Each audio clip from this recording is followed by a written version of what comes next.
Now we are done with JSX, but it is extremely important you know these. If I want to place a comment on the JSX expressions, how do I do that?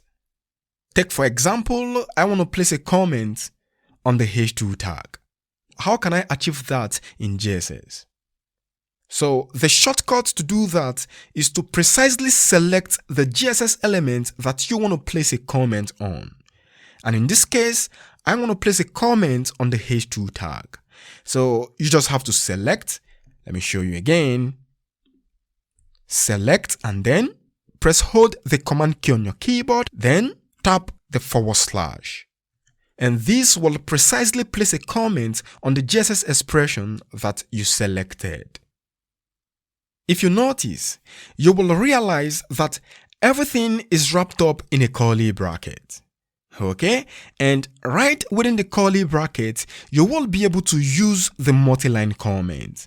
So this is the opening multi-line comment.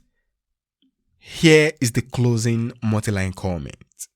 So in simple terms, in order to use comment in JSX, you have to wrap it up in a curly bracket.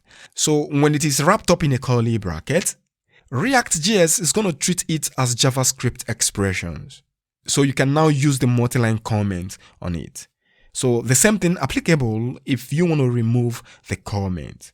Highlight, hold down the command key, tap the /. It's as simple as that. Even if you want to place a comment on the entire JSX, it is exactly the same process. So let's assume I want to place a comment on everything within the parent element. So I just have to highlight like this, hold down the command key, tap the /. It's as simple as that. And also, if you want to remove the comment, highlight, hold down the command key, hit the /. So this exactly is how comment works in JSX. See you in the next lecture. Stay focused and always take care.